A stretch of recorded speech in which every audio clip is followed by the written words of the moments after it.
Hey everybody, High Shield here for episode 15 of Final Fantasy XIV. Hope everybody enjoyed the week off. And we're gonna pick right back up with Thancred here. Ah, there you are, Ackman. Come rest a while. You will have no better opportunity. After witnessing their god's ignominious defeat, the Malja will be less inclined to risk our wrath, for a time at least. Now where were we? Ah yes, I was in the process of apologizing. I do hope you can forgive me. I arrived too late to be of any use to you or the abductees. They may be whole of body, but the same cannot be said for their minds, for once a man is tempered. But it ill suits me to dwell in negatives. Amidst all of our misfortunes, there is still reason to rejoice, if it is slain, and by your hand no less. That is a deed of no ordinary individual. Not that I thought you were ordinary. On the contrary, I have long suspected that you have the potential to shape the fate of this realm. What can I say? My fine eye for talent remains undimmed. Minfilia will be proud beyond all reckoning when she hears of your deeds. I trust you shan't object to my bearing the tidings to her. That way I can claim to have contributed something to this mission. You, meanwhile, have earned yourself a rest. Take some time to relax and return to the Waking Sands when you are good and ready. We can discuss matters in more detail then. Just don't take too long, will you? The realm's problems won't solve themselves. Alright, so just gotta head back to Waking Sands. And the quickest way is through Limsa. Well, we do have the ticket still, but...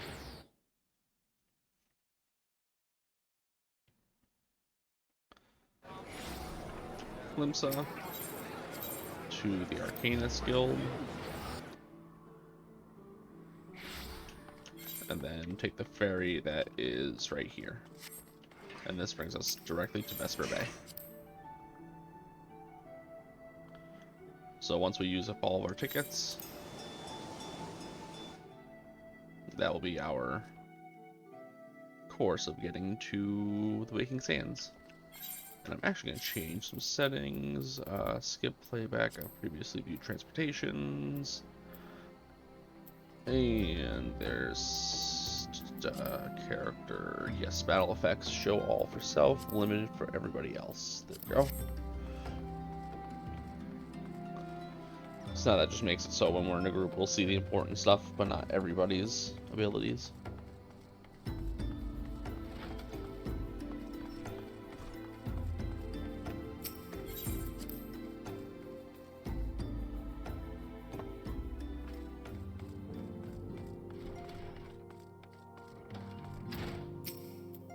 Ah, the triumphant hero returns.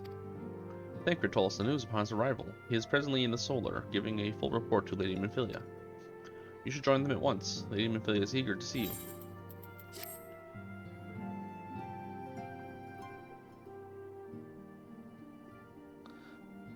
My late arrival nearly cost Ackerman his life. I wasn't there when the Amalja took him prisoner, and I wasn't there when they served him to Ifrit. Yes, by some miracle he survived, but that does not excuse the fact that he should never have had to face such dangers alone. I failed him utterly, just as I'm failing you all. What's done is done, Thancred. You can ill blame yourself for every...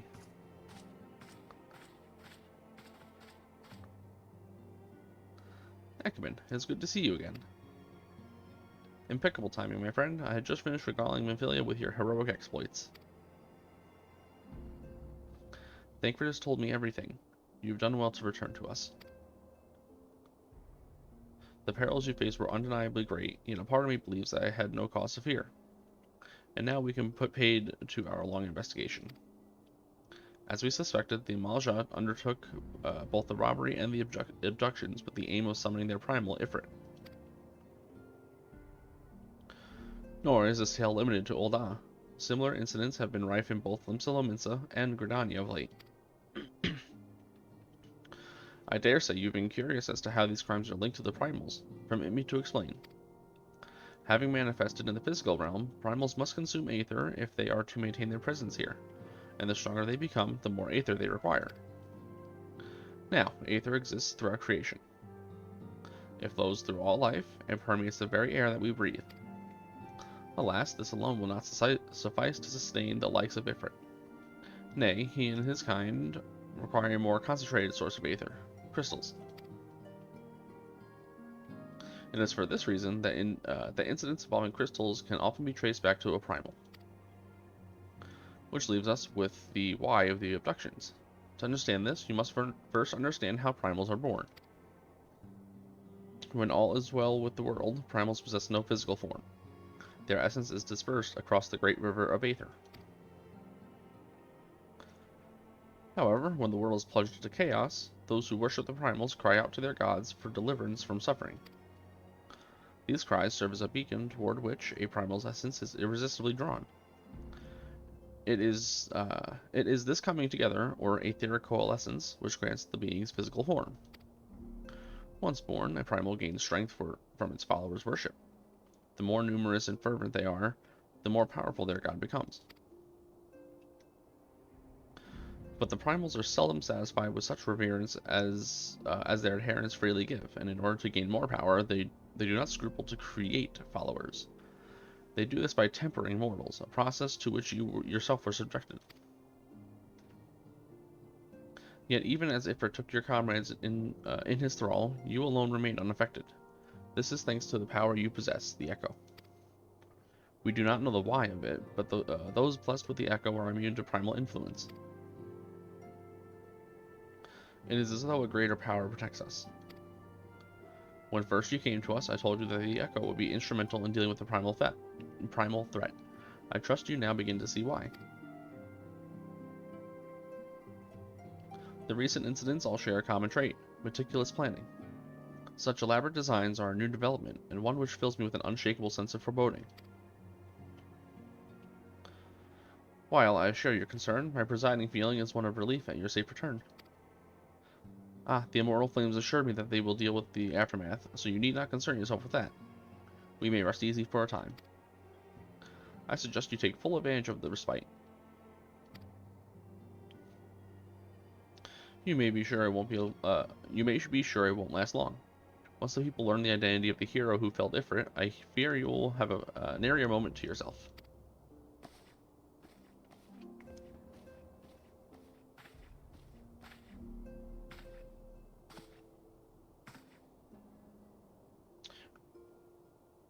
Whether she intended to or no, Minfilia neglected to tell you something.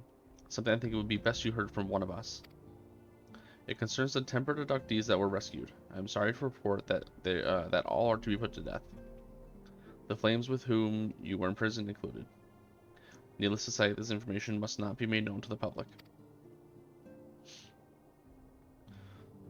I swear to you, we would not do this if there were any other recourse. But once a man is tempered, he is tempered for life. His very existence lends strength to the primals, whom he cannot choose but worship. And so we Scions continue to fight, that no more innocents need be sacrificed. I hope that you will continue to stand with us. But I should be going. I must offer my apologies to the Flame General for the losses of his people suffered. Till next time.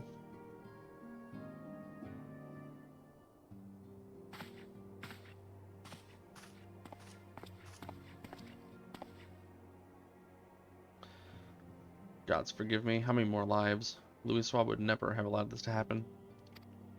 I have to do better. I have to be stronger.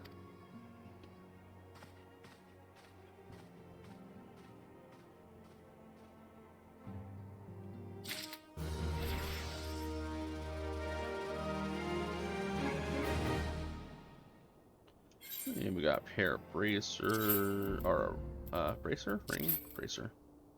One to everything, same as what we got. We'll just equip it for no real reason.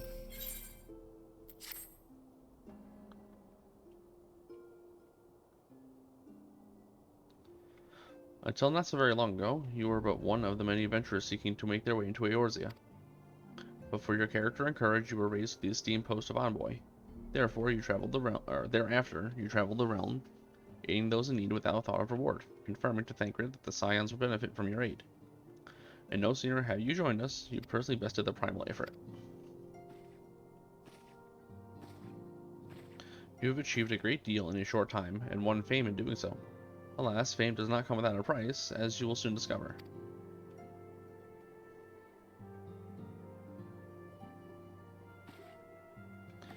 We have guests, Ackerman. Or rather, you have guests.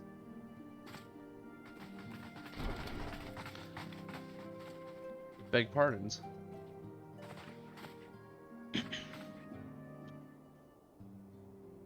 Lady Minfilia, radiant as always. I am given to understand that the Scions of the Seventh Dawn have but recently welcomed a new hero into their midst. I am here on behalf of the Maelstrom, Grand Company of Luminsa, to offer said hero a place of honor within our ranks.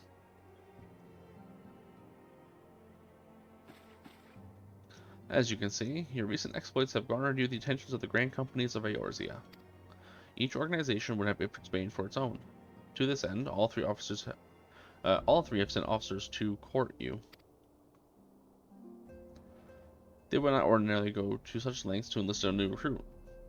That they have is evidence of their high regard of you. I find myself wondering how word of Ackerman's deeds spread so quickly, that the immortal flames should know of his triumph is to be expected, but what of the other grand companies?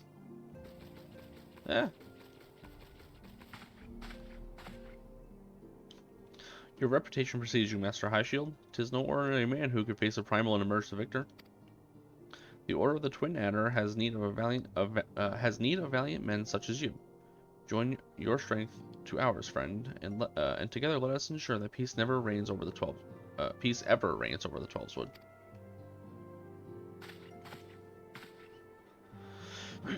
What a pleasure it is to finally meet you, Master Highshield. My comrades speak of you in the most glowing terms. Why, even before you aided us against the Maljan and their dread Primal, yours was already a respected name in Ul'dah. Our people know you and love you well. A man of your talent belongs with the Immortal Flames. Join your strength to ours, and together let us secure a prosperous future for Ul'dah. The Admiral was not exaggerating when she said you have the look of a hero. Full often does she speak of you, friend. It is only natural that we should want you for the Maelstrom. Join your strength to ours, and together let us see the grand vessel of Luminsa to the shores of glory.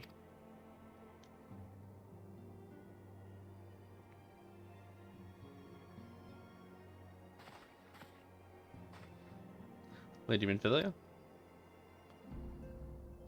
Very well. Though I am quite sure you need no reminding, mayhap a brief summary of the situation will help to clarify your thoughts on this matter. As you know, the Grand Companies are all-encompassing organizations empowered to call upon the martial, economic, and technological resources of their respective city-states in times of strife.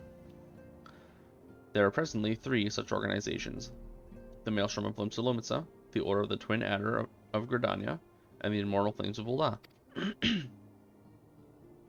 Serving a Grand Company means serving the nation to which it belongs. You will be charged with this defense and tasked with advancing its cause. In return for your faithful service, you will be furnished with various rewards, some of which may well prove useful to you in your other endeavors. If you are agonizing over which of the Grand Company best deserves your loyalty, be at ease. The commitment you make this day need not be permanent. Should you wish to shift your allegiance at a later date, you are entitled to do so. And yet, I can see that is no small choice you face. A thought occurs to me. You will, of course, recall that the 3 city-states are planning to hold remembrance services. Well, as part of the proceedings, I am given to understand that the leader of each Grand Company will deliver an address. Hearing these addresses ought to help you make an informed decision. What say you, my dear officers?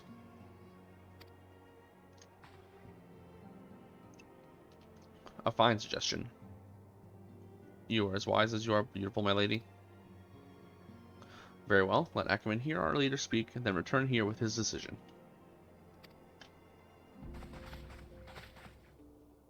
We eagerly await your answer.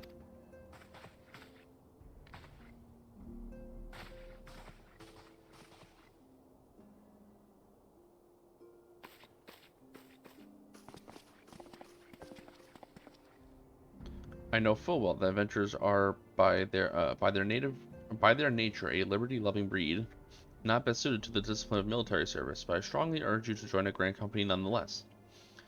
While the promise of reward is enticing in itself, it is not the only benefit. You are possessed of great power, Ackerman, and within you and with it, you are capable of doing untold good. Yet know that great power is wont to attack attention, not all of it friendly. There will be those who wish you ill, and you must needs be on the lookout for them. Yet, however vigilant you are but one man. In the midst of a grand company, however, you will be one man amongst many, a friend amongst friends. Your achievements will be shared, and so will the danger. I can think of no better arrangement. Of course, joining one organization need not mean leaving another. I hope that we can continue to rely upon your aid. The 12 know that we will have need of it in the days ahead. The grand companies seek to protect their own nations. We Scions, on the other hand, seek to preserve the future of Eorzea as a whole. Similar, yet not quite the same. Now then, I expect you will be afield more often in the future. As such, I would have you carry this link pearl with you at all times. It will allow us to stay in touch regardless of location.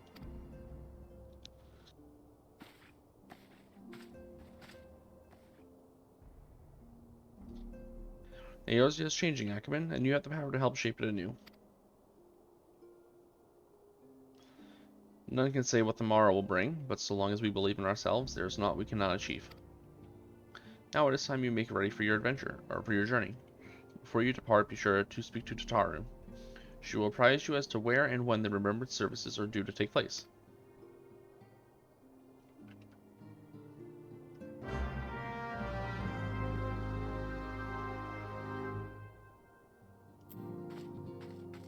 So, the Grand Companies will open up actually quite a few things for us.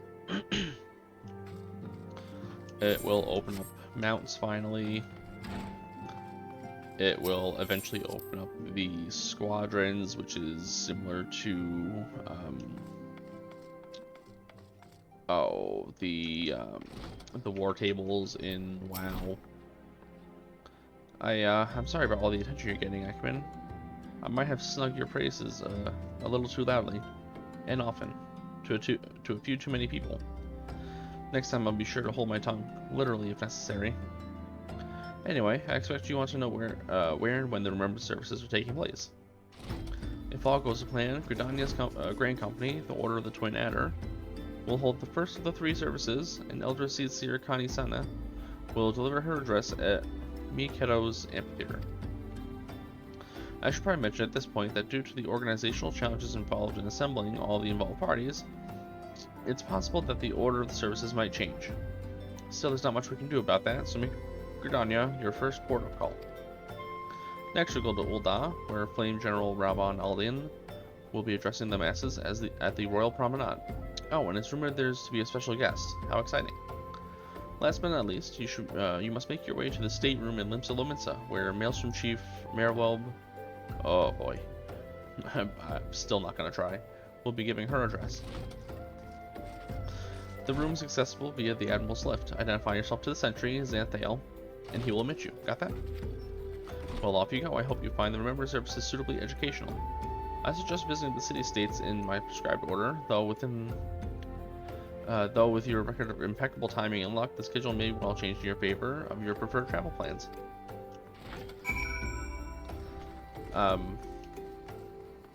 But yeah, so opens up mounts, squadrons. There's an entire ranking system, which unfortunately has not been updated in some time. Oh, actually I can't show that right now. We have to be part of it first. Okay, so we'll just finish up with this. And we're gonna make this a favorite destination.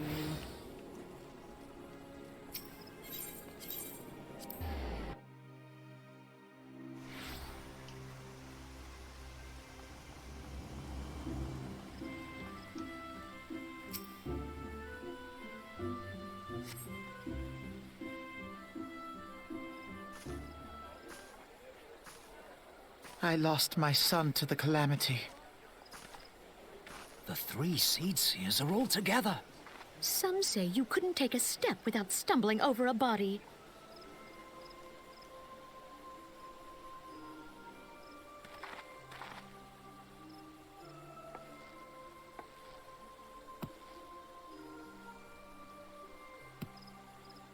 Our forebears were once strangers in the Twelveswood. Fearful of the Green Wrath, they hid themselves in the dark recesses of the earth. Yet they dreamed of basking in the dappled sunlight of the forest. Through great effort, they proved their worth to the elementals, and were granted a place beneath the boughs. So it was that Gridania was born, some 5 centuries ago.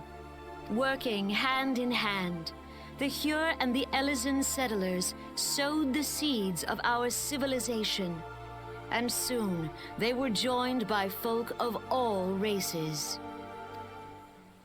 So nourished by the waters of unity, and blessed by the light of the matron, Gridania flourished into the great nation it is today. Do you see the Gridanian standard? There, hanging behind the Elder Seedseer. The entwined serpents represent the unity between Hyur and Eorzean. An elegant symbol, do you not agree? In accordance with the will of the elementals, we have embraced a life of peace. Alas, our neighbors have not always sought the same for themselves, nor for us. Though we Gridanians have no love for war, we have still less for those who would threaten our way of life. Ever have we fought to protect the sanctity of the Twelveswood. When the Garlean Empire brought its war of conquest to Eorzea, we rallied under the noble standard of the Twin Adder that we might push back the encroaching darkness. And it was we who prepared the ground for the reformation of the Eorzean Alliance, that all the peoples of this realm might stand united against the common threat.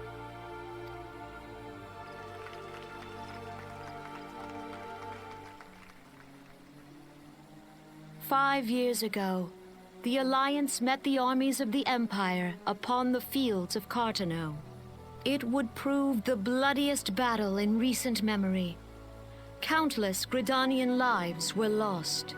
As Supreme Commander of the Order of the Twin Adder, ever shall I bear the weight of our people's sacrifice.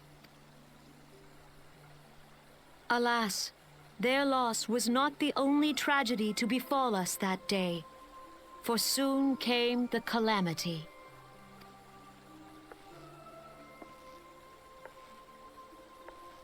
The scars borne by our forest are a constant reminder of its violence.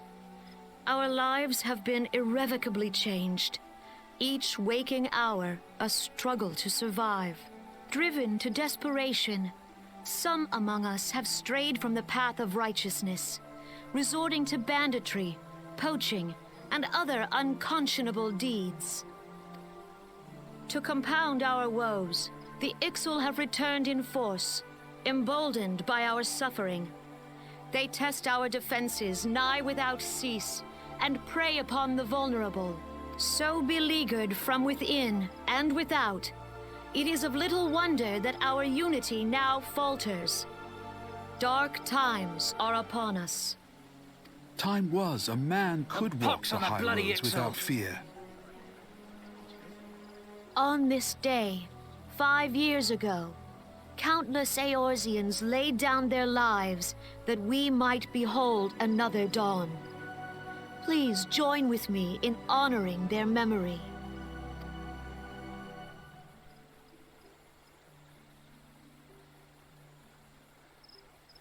And how do you propose to honor the memory of those you cannot remember, pray tell?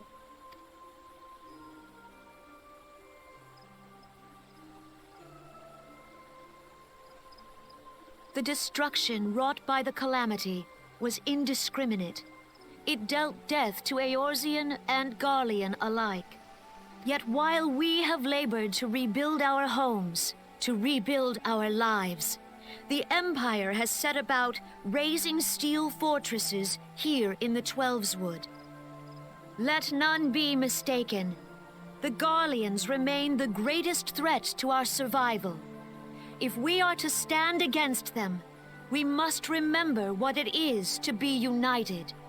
Our many troubles blind us to the woes of our fellow man.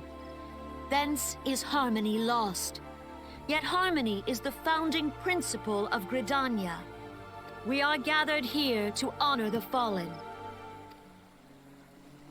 Let them be honored not only in word and thought, but through concerted action. I bid you join hands with me once more beneath the Twin Adder standard. And together, let us heal the forest's wounds, that our progeny might live in harmony beneath these ancient boughs. For serenity, purity, and sanctity. We must think of the children! Woods will be done. It's up to us to protect the For all forest. the elementals!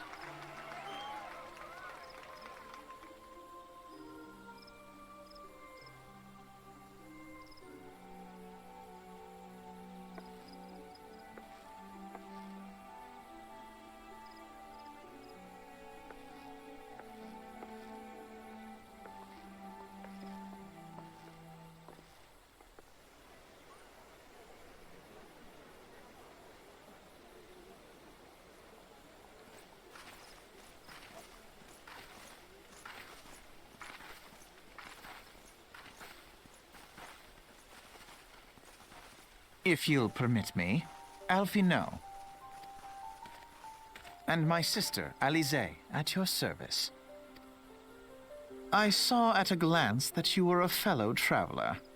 You might call us students of history, sampling the realm's remembrances in pursuit of enlightenment.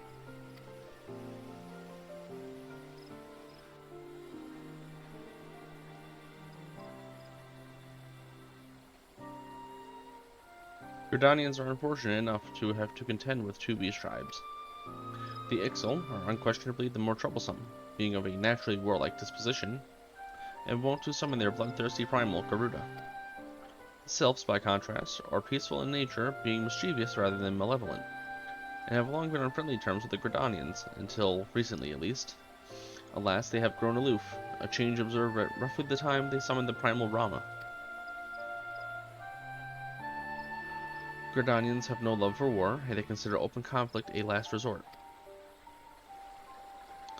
Though they clash with the Ixal ever more regularly, you may be assured they do so in self-defense. As for the Sylphs, they are as yet bound by a peace treaty, though one wonders how long it will be before it is broken.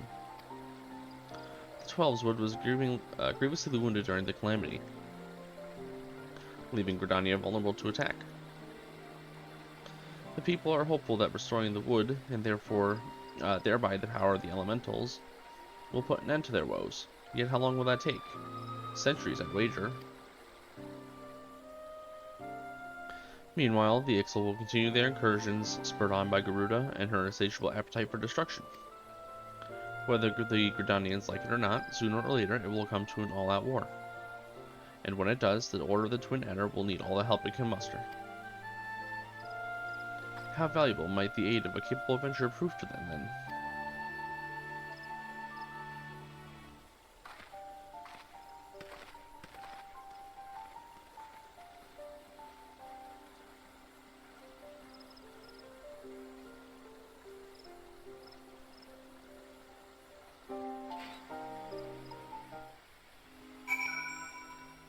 So, I know I mentioned when we first started the series, there were a couple of voice actors that I really was not terribly a fan of.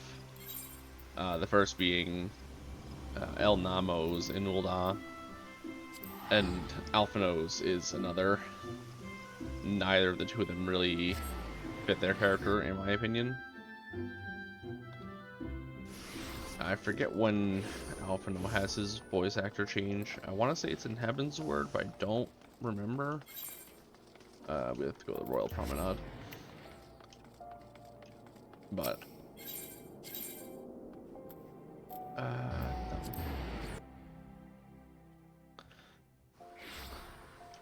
yeah, once we hit Heaven's Word, things get a lot better. Unfortunately, Realm Born is the slowest and arguably worst part of the game.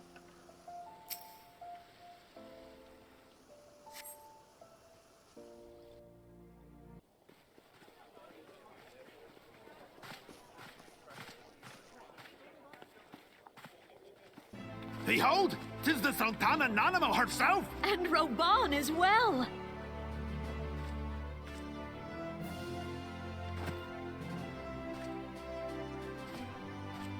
Hark you, souls of flame, drawn to the bosom of the desert, where the fire burns brightest and shall rage forevermore! Hurrah! Rauban!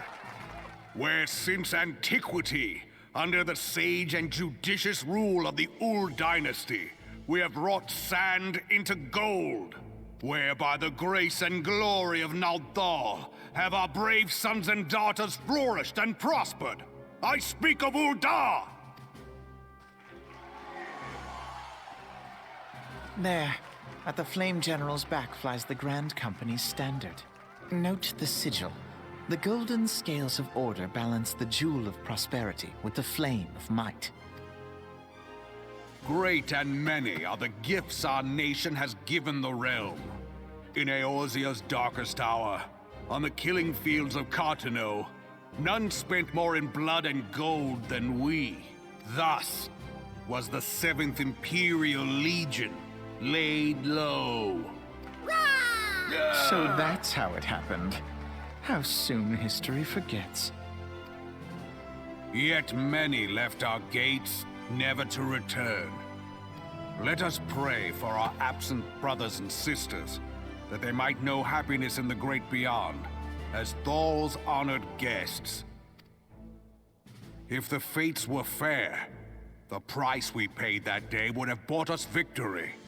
Alas, they are not. And now, but 5 years into this 7th Umbral era, the spirit of sacrifice which granted us our strength is all but dead. Look around you. What do you see? A people divided, downtrodden, and enthralled. Where are the merciful alms of the rich? Where is the just steel of the righteous? I ask you, is this the great nation our brothers and sisters gave their lives to save? You who call this living, dishonor the name of the immortal flames. It is but a slow death. Our enemies surround us. The savage hordes of the Amalja wait beside our roads, strangling the lifelines of trade. Meanwhile, the Garleans make mock of our borders and despoil our land of its natural wealth. We stand on a precipice, yet we do not act. Whether trader or soldier, monetarist or royalist, all must recognize that a divided Ul'dah stands to fall. Victory and fortune walk hand in hand. Ye who seek glory and wealth, look not to what little you can snatch from your neighbor, but to the boundless wealth of the world beyond. Now is the time to unite. Now is the time to ride forth. In the name of the Sultana, I beseech you. Line not your own coffers, but those of the immortal flames. Seek not to prosper from Ul'dah, but to restore her to prosperity. As the realm prospers, so shall Ul'dah. As Ul'dah prospers, so shall her people. Ya for Ul'dah! Together we are one.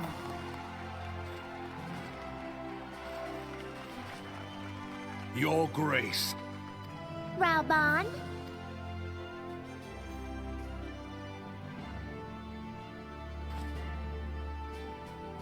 People of Ul'dah, I, Nanamo, 17th in the line of Ul, address you.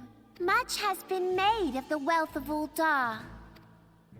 Yet those who measure that wealth in coins and carats are gravely deceived. For the true wealth of Ul'dah lies in the health, happiness, and hopes of her people.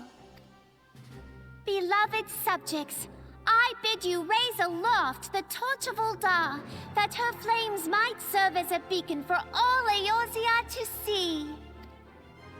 Long live Nanamo! Glory to the Sultana! For victory and fortune, stride fearless into the inferno, for we are By fire reborn!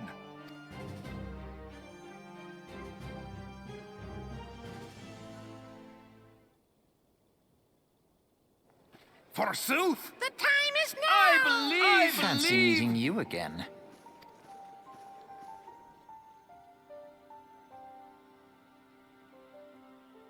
The Eorzeans have a long history of conflict with the Amalja, the beast tribe that worships the Primal Ifrit. Oh my god, I hit the wrong button. Oops. My bad. I have a speed clicker on my mouse, and I clicked that button on accident. So we don't know what that that second box of dialogue was. The Eorzeans do not shy from confrontation.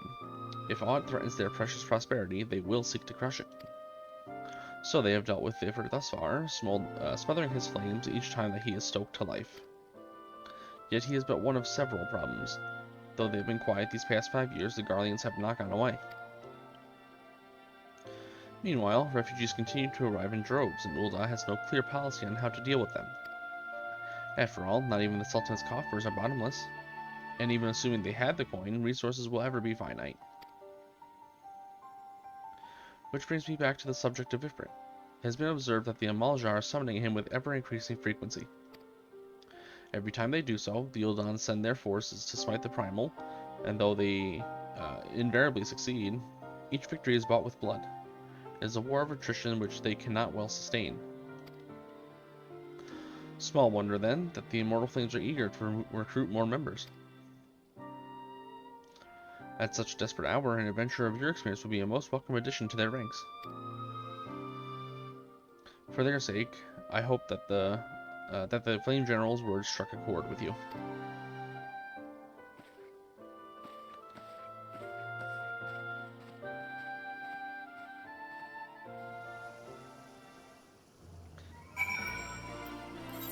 And Limsa is the last Remembrance service we have to go to. But that will have to be in the next episode, because we are about out of time for today. So as always, if you would like to, like, comment, subscribe, you know, all that fun stuff. The Discord's in the bottom, Facebook page, something else down there, but I primarily use the Facebook and the Discord. But once again, thank you all for watching, and I will talk to you all in the next episode. Bye-bye.